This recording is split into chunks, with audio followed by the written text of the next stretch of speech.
Hi everyone. In today's clip, I will talk a little bit about body's cleaning mechanism. Just a reminder that anything I post here is not meant to diagnose or cure anything and is for informational use only. For any health-related matters, please consult your healthcare provider. If you watch only one of my clips in the entire library that I have here, let it be this one. The reason is that in order to heal any ailment at all, we need to make sure that we have cleaned up the body. If you imagine your body being your house, you can only make it smell good with chemical perfumes for a little amount of time until the stench of the piled up garbage takes over.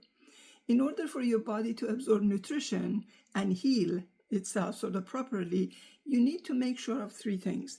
One, you take the pre-existing garbage out. Two, you do not let new garbage in. And three, you nourish your body. Now, when we keep piling up garbage or not cleaning up well, everything gets clogged and it causes inflammation, which will lead to large number of ailments that we see today. And when I use the word inflammation, I'm using it in its true term, which comes from its Latin root inflammatio, which means setting on fire. So if you want to heal anything, please listen and start from here. The human body has several remarkable cleanup and maintenance mechanisms and work continuously to keep it healthy and functioning properly. These systems remove waste, repair damage, and defend against threats. First, we have glymphatic system. This system clears waste from the brain, especially during sleep. It flushes out toxins like beta amyloid, which is a protein fragment produced in the brain, which if it accumulates, it becomes the key factor in development of Alzheimer's disease and other neurodegenerative issues actually. To help keep this system clean, prioritize deep sleep. The glymphatic system is most active during slow wave sleep or deep sleep. Aim for 7 to 9 hours of quality sleep every night. Maintain a consistent sleep schedule. Create a dark, quiet sleep environment for the best results. Also, side sleeping can improve glymphatic clearance compared to back or stomach sleeping. Another thing to keep this system healthy is for you to be moving and exercising. Things like walking, biking, or aerobic exercises, and of course, breathing exercises, and in general, proper breathing. Omega-3 fatty acids, which you can find in fish, flaxseed, or walnuts and supplements, as well as staying hydrated to maintain fluid balance in cerebrospinal fluid flow, will support brain cell membranes and glymphatic function. Anxiety and stress releases hormones like cortisol, adrenaline, norepinephrine, and more, which can impact the glymphatic system adversely. The next system we have is our liver. This acts as a chemical processing plant. It detoxifies harmful substances, metabolizes drugs, and breaks down old blood cells. To ensure your liver stays healthy and continues to work properly, eat a liver-friendly diet, such as foods that are high in fiber, like whole grains, fruits, vegetables, healthy fats like nuts, seeds, olive oil, and fatty fish. Limit saturated fats and sugar, so avoid processed foods, sugary drinks, and refined carbs. Avoid raw shellfish because they can carry harmful bacteria and viruses. Include liver-supportive foods, such as coffee, for example. It can reduce the risk of liver disease and improve enzyme levels, of course, in moderation. Coffee enemas, for example, are used for liver cleanse. Green tea has shown to lower liver enzyme levels and reduce inflammation. Leafy greens and cruciferous vegetables like cauliflower, cabbage, broccoli, and so on, and they help detoxify and reduce oxidative stress. Garlic, turmeric, beets, citrus fruits, which are rich in antioxidants and anti-inflammatory compounds, are quite good. Avoid liver stressors, like limit alcohol, because excessive drinking can scar the liver tissue and lead to cirrhosis. Avoid illicit drugs. Be cautious with medications and some supplements. Remember, every chemical has to be filtered by the liver. So stay away from processed foods and foods with chemicals, preservatives, additives, colors, and so on. Minimize exposure to toxins and wash fruits and vegetables thoroughly to try and remove pesticides. Maintain a healthy weight because obesity increases the risk of fatty liver disease, and practice safe sex and hygiene to avoid hepatitis C. Watch for signs like fatigue, jaundice, dark urine, or abdominal swelling. Also, anger, stress, anxiety, and depression impact the liver. They release excess cortisol, adrenaline, norepinephrine, and lower the dopamine, which impacts the liver quite adversely. Then we have kidneys. They filter blood to remove waste and excess fluids, which are excreted through urine as urine. To keep the kidneys healthy, stay hydrated, but don't overdo it. Drink enough water to keep your urine light yellow. So around 4 to 6 cups of water a day is generally sufficient, but it needs to change based on activity, climate, and any health conditions that might be there. Eat a balanced diet by focusing on fruits, vegetables, whole grains, and lean proteins. Limit table salt, white sugar, and processed foods to reduce the risk of high blood pressure, diabetes, and also exercise regularly. And don't be too hung up on too much protein if you're past age 50, as protein can put a lot of pressure on kidneys. And understand that the hype on protein is just that, nothing more. Physical activity helps control weight, blood pressure, and blood sugar, all of which support kidney health. Aim for 30 to 60 minutes of moderate exercise most days of the week. Monitor your blood pressure and blood sugar levels. Avoid smoking and vaping, because smoking reduces blood flow to the kidneys and accelerates damage. Vaping impacts many systems in the body, one of which are kidneys. Vaping can cause proteinuria because the chemicals in vape liquids damage kidneys filters, causing protein to leak into the urine. Vaping can also cause acute kidney injury, or AKI, because it causes vasoconstriction and reduces the blood flow to the kidneys. Long-term vaping has caused chronic kidney disease, or CKD, as well as promoting interstitial nephritis.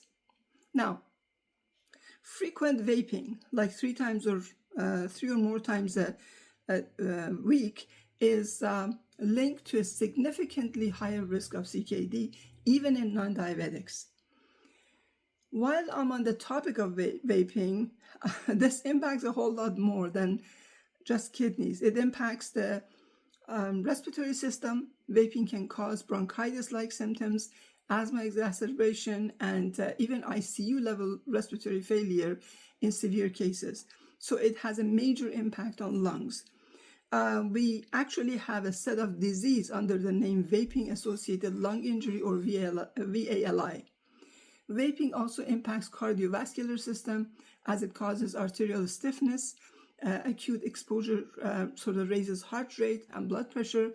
Long-term use impairs blood vessel function, increasing the risk of heart disease. Vaping also impacts brain and its development, disrupting synapse formation, affecting attention, learning, mood, and impulse control, especially in youth. It also impairs memory and information retention. Now, going back to the kidneys topic, use medication wisely, avoid overuse of NSAIDs like ibuprofen and certain antibiotics, which can harm kidneys. Maintain a healthy weight because obesity increases the risk of kidney disease. Fear, anxiety, stress, depression, anger, frustration impacts kidneys through excess hormones such as cortisol, adrenaline, norepinephrine, and reducing the production of dopamine and more. Another cleaning system in the body is spleen, which filters blood, recycles old red blood cells, and helps fight infection. To support spleen function, we need to reduce inflammation and boost immunity. So eating fruits like berries, apples, citrus fruits, and bananas, and vegetables like spinach, broccoli, asparagus, bell peppers, as well as whole grains such as oats, brown rice, quinoa, and barley, legumes like lentils, chickpeas, and black beans, healthy fats like olive oil, avocado, full-fat yogurt, proteins like eggs, fish, chicken, and turkey, as well as herbs and spices like turmeric, basil, thyme, and oregano are health-promoting. Avoid fried and greasy foods, red and processed meats, including bacon and sausages, refined sugars like candies, sodas, pastries, alcohol, and ultra-processed snacks like chips and crackers and things like that. Exercise regularly to promote good circulation and immune function. Stay hydrated. Avoid infections by practicing good hygiene. If you experience symptoms like fatigue, frequent infections, pain, or fullness in the upper left abdomen, these could indicate spleen dysfunction or enlargement, but do consult with your doctor if you suspect anything at all. Spleen is impacted by worry, overthinking, stress, anxiety, depression, because of excess hormones such as cortisol, adrenaline, norepinephrine, estrogen, progesterone, and lack of dopamine and more. Next, we have lymphatic system. This system drains excess fluid from tissues and transports immune cells. It also filters out pathogens and cellular debris to keep lymphatic healthy. So stay hydrated because lymph is mostly water. So adequate hydration is essential for smooth lymph flow.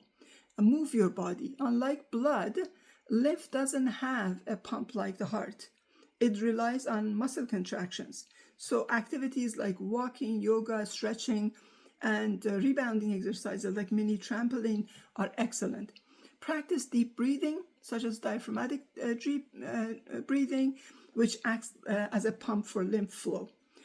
Try slow, deep breaths through the nose and out through the mouth for a few minutes a day. Do lymphatic massage. I have a clip actually on this, on lymphatic massage, that you might be interested to watch. Manual lymphatic drainage is a gentle massage technique that stimulates lymph flow and reduces swelling. And this is also helpful for people with chronic inflammation or post-surgery. Then eat a lymph-friendly diet. Focus on leafy greens, berries, citrus fruits, garlic, and herbs like turmeric, echinacea, and dandelion. Avoid processed foods, excess sugar, and unhealthy fats. Reduce toxin exposure, like avoid synthetic chemicals in cleaning products and in personal care items and food packaging.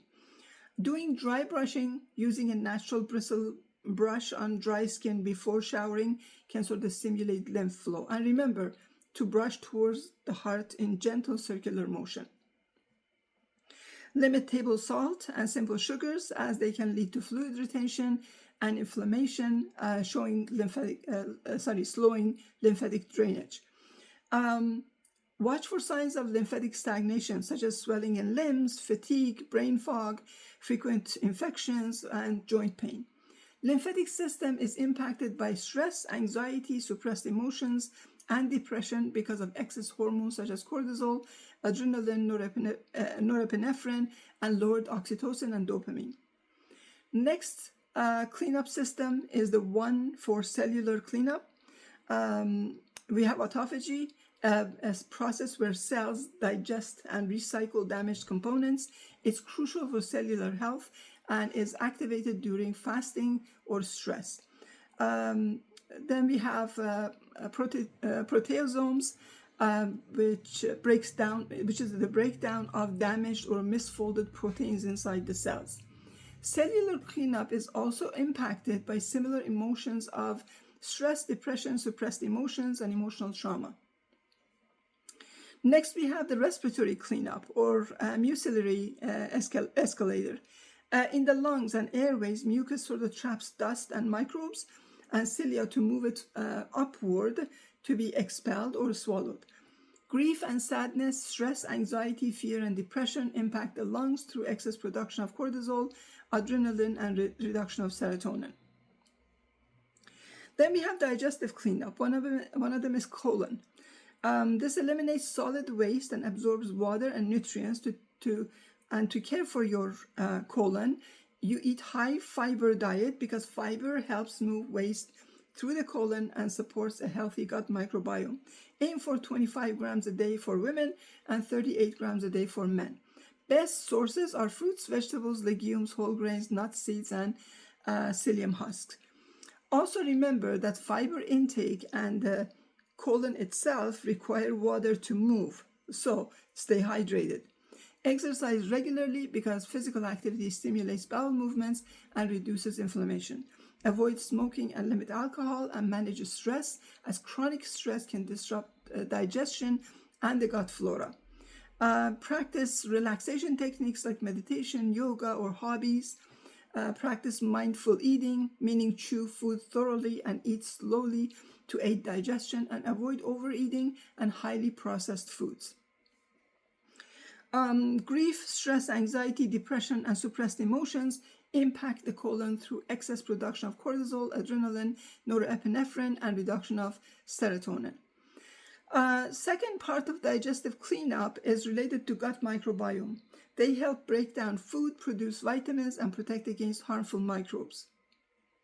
I have a clip on pre, pro, and postbiotics that you might be interested in listening to gain more insight.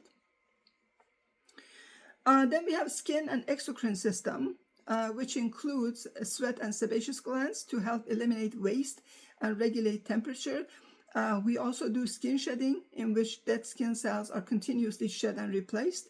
To maintain the health of your skin, you cleanse your skin gently, as well as exfoliate to allow breathing. Use mild, non-irritating cleaners suited for your skin type. I usually make my own gentle soaps at home to avoid any added chemicals or perfumes. Try not to use antiperspirants.